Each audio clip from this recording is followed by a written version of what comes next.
Oke, assalamualaikum warahmatullahi wabarakatuh, Bapak Ibu dosen. Kali ini saya akan menjelaskan bagaimana cara mengkonfigurasi mata kuliah di banyak kelas. Misalnya saya mengajar mata kuliah web programming 1, di sini saya mengajar di informatika kelas A dan kelas B. Maka untuk konfigurasi mata kuliahnya sebagai berikut. Kita buka Google Chrome atau browser, kemudian kita masuk ke e-learning, kemudian kita login, masukkan akun, kemudian ini ada mata kuliah web programming 1.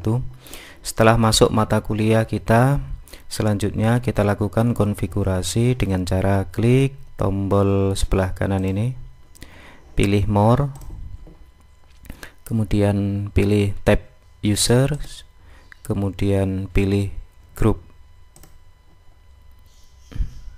Oke.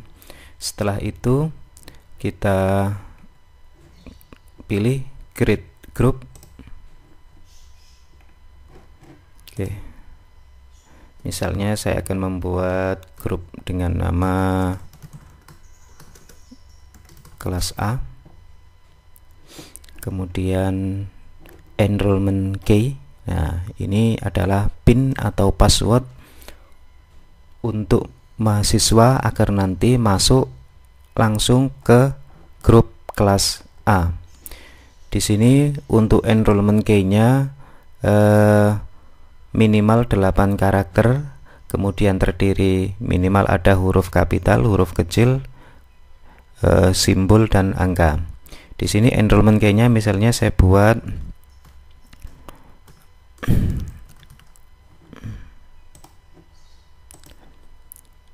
kelas A.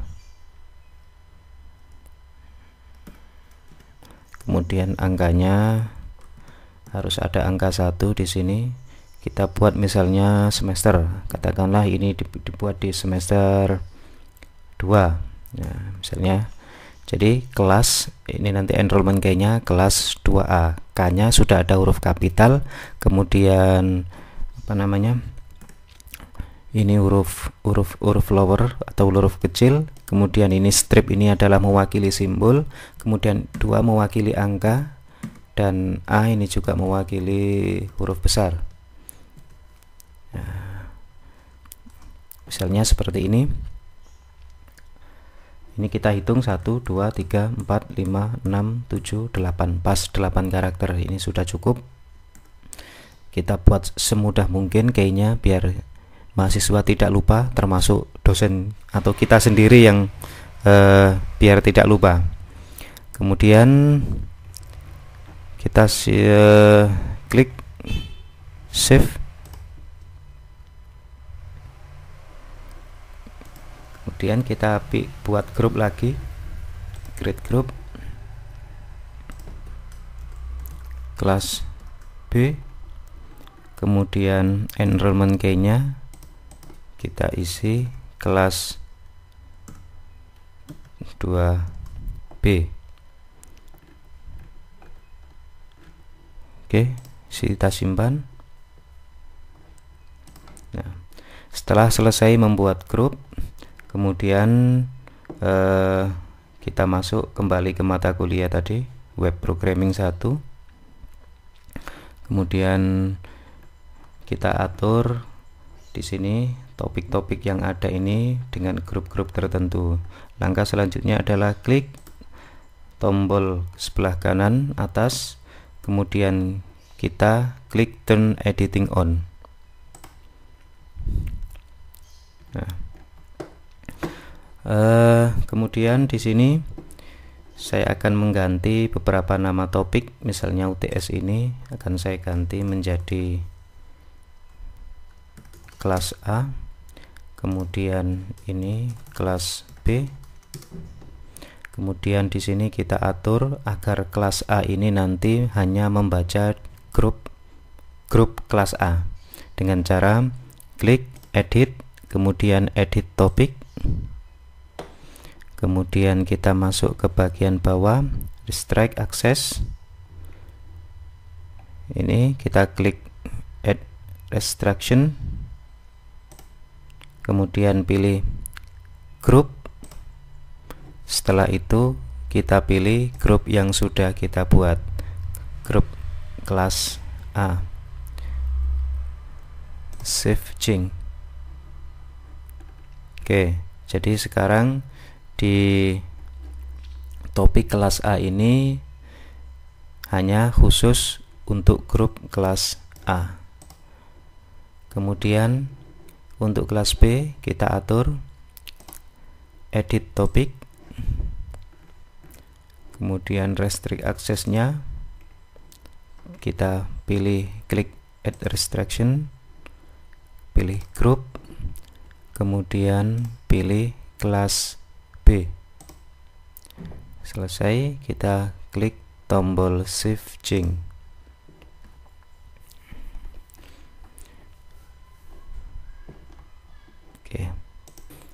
Oke, setelah kelas ini jadi, selanjutnya nah ini ketika ada tugas, harusnya tugas ini masuk ke masing-masing kelas ini. Jadi tugas yang ada ini misalnya jelaskan langkah-langkah instalasi web server, ini akan saya ubah, saya pindahkan ke kelas A dengan cara kita klik logo ini move resource, klik, kemudian kita tarik ke bawah persis di bawahnya kelas A. Oke, ini artinya tugas yang di bawah yang termasuk di dalamnya kelas A ini nanti hanya bisa dikerjakan oleh mahasiswa yang tergabung di kelompok A. Selanjutnya tugas ini juga berlaku di kelas B. Caranya kita duplikat tugas ini biar kita tidak membuat tugas lagi dengan cara klik edit, kemudian duplikat. Nah, ada dua. Selanjutnya yang bawah ini kita klik, tarik ke kelas B, pastikan masuk di kelas B, kemudian kita ganti namanya, hilangkan kata kopinya. Oke,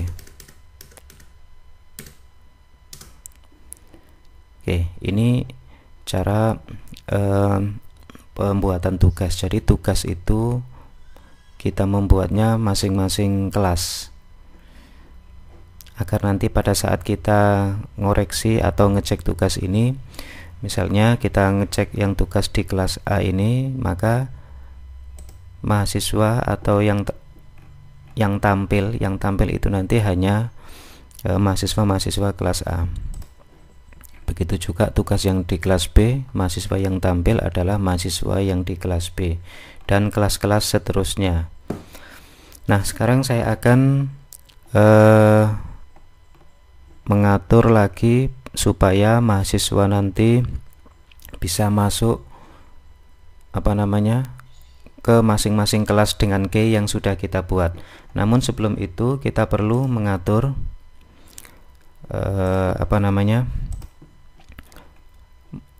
mengatur enrollment key pada self enrollmentnya ya.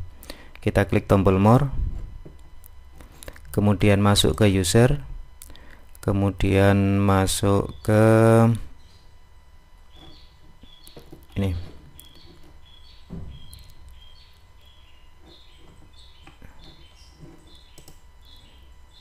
enrollment method.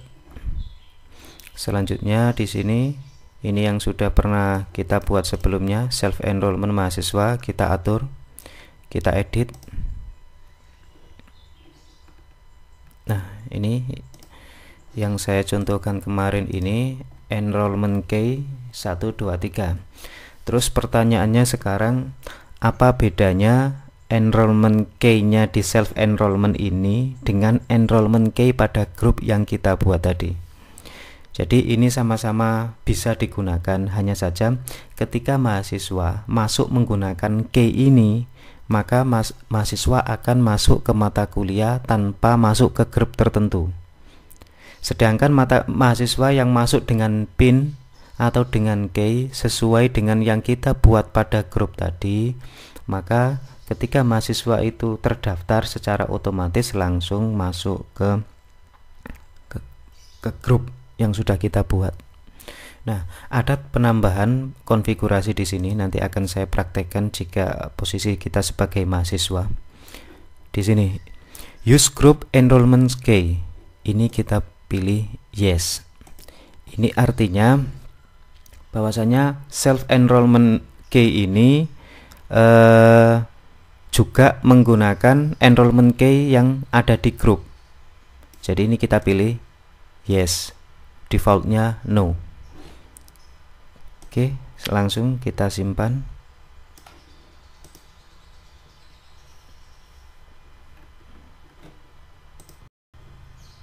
Oke, kemudian sekarang saya akan memperlihatkan di posisi mahasiswa. Saya akan login dengan posisi mahasiswa.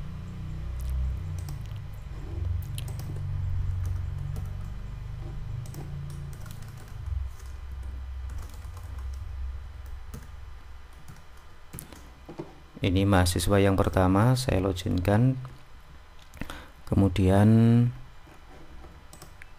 mencari mata kuliah web programming 1. Nah ini oke, kali ini mahasiswa 1 ini akan masuk, anggap saja mahasiswa 1 ini adalah mahasiswa kelas A, sehingga dia mengetikkan enrollment key-nya tadi yang sudah kita buat adalah mahasiswa dengan key kelas 2A. Kita lihat kelas 2A, klik enroll me. Kalau berhasil berarti mahasiswa ini akan masuk. Nah, di tampilan mahasiswa ini tetap ada kelas A dan kelas B. Hanya saja mahasiswa ini tadi ketika masuk di grup kelas A, dia hanya bisa melihat isi dari grup kelas A ini. Dia tidak bisa melihat miliknya kelas B. Oke, kita lihat di posisi dosen. Kita akan cek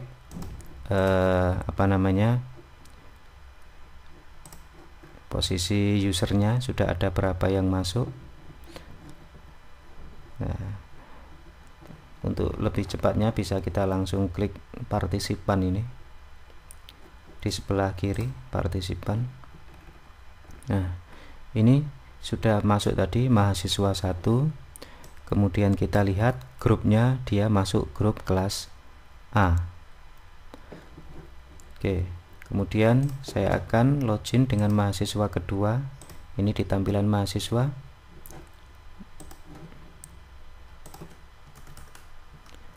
Kemudian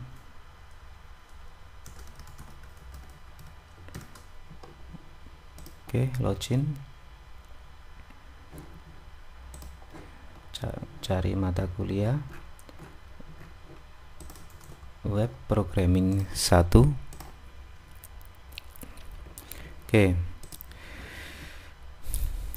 Sekarang mahasiswa yang kedua ini akan masuk ke kelas B.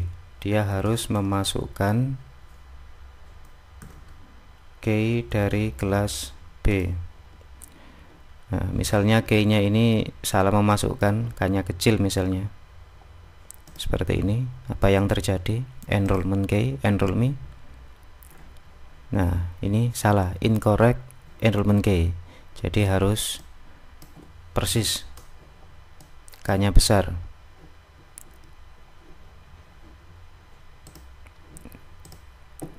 Saya klik ulang biar kelihatan. Nah, jadi harus persis, K-nya besar sesuai dengan yang kita buat tadi. Klik tombol enroll me.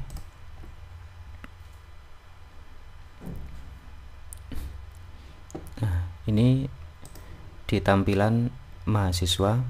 Jadi mahasiswa kelas B ini hanya bisa melihat isi dari mahasiswa kelas B. Dia tidak bisa melihat tugas ataupun materi yang ada di kelas A. Oke, selanjutnya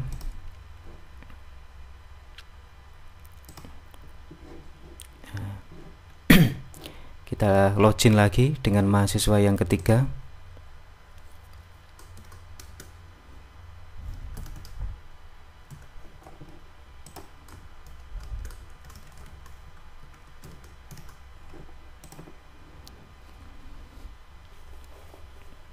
Oke, kemudian mahasiswa ini cari web programming 1. Oke, masuk. Nah, misalnya mahasiswa ini masuk dengan enrollment key yang miliknya self enrollment tadi, yaitu 1, 2, 3. Apa yang terjadi? Kita klik enrollment key. Nah,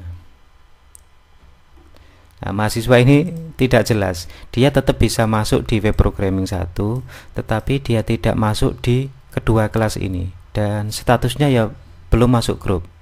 Sehingga ketika ada kasus seperti ini, maka kita cek, kita masuk ke tampilan dosen, kita refresh. Nah, ini adalah tampilan dosen. Sudah ada 3 mahasiswa yang masuk. Mahasiswa yang pertama kita lihat dia ada di grup kelas A. Kemudian mahasiswa 2 dia di grup kelas B. Kemudian mahasiswa yang ketiga dia tanpa grup. Nah, ini bisa kita masukkan ke salah satu grup. Jadi ini kita klik tombol edit ini, kemudian kita pilih grupnya adalah kelas, misalnya salah satu kelas ini anggap saja kelas B. Oke, simpan. Sehingga mahasiswa yang ketiga ini sudah masuk grup. Seandainya kita posisinya tidak menggunakan key pada grup tersebut, kita masukkan secara manual juga bisa. Misalnya enroll user, kita cari mahasiswanya, anggap saja ini Tholib Haryono ini sebagai mahasiswa ya, sebagai mahasiswa enroll user. Maka setelah mahasiswa ini masuk, ini juga harus kita tentukan grup. Jadi kalau kita mendaftarkan mahasiswa secara manual, ini kita harus ganti grup lagi di sini, kelas A. Nah, misalnya seperti ini. Oke, sehingga semua peserta atau mahasiswa sudah masuk masing-masing grup. Oke, di tampilan mahasiswa 3 ini tadi sudah saya masukkan sebagai grup kelas B. Saya refresh.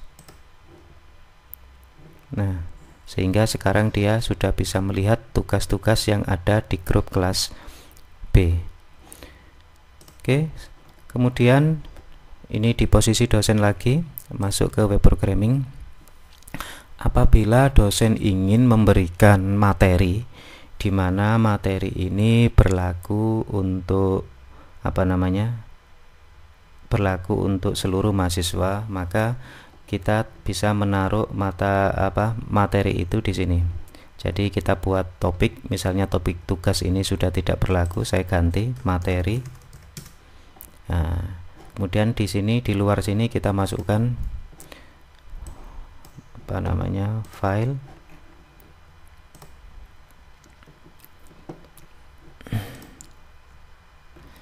Misalnya nama filenya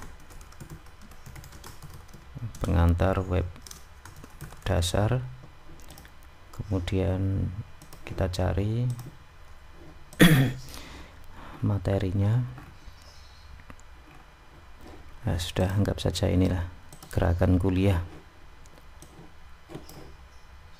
anggap saja ini materinya. Kemudian kita drag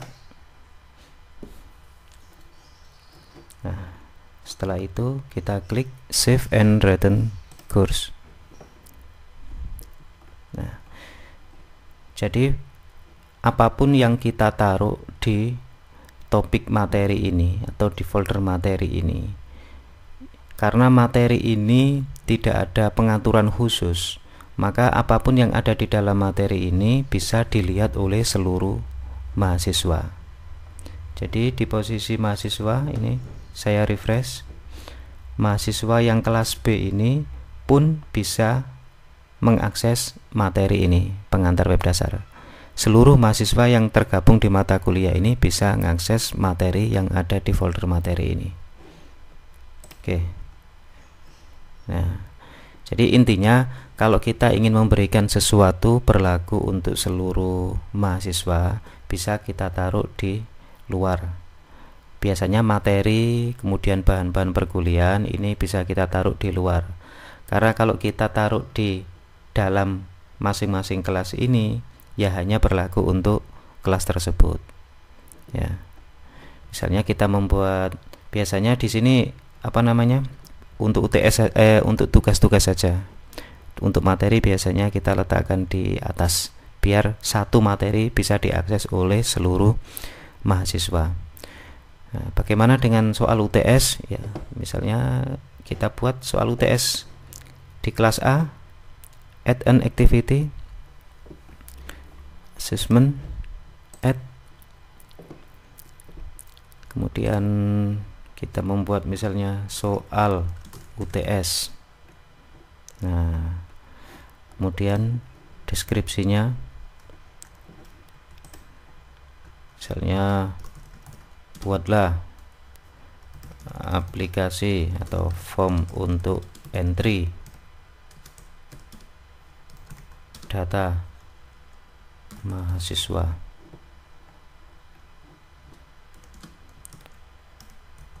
File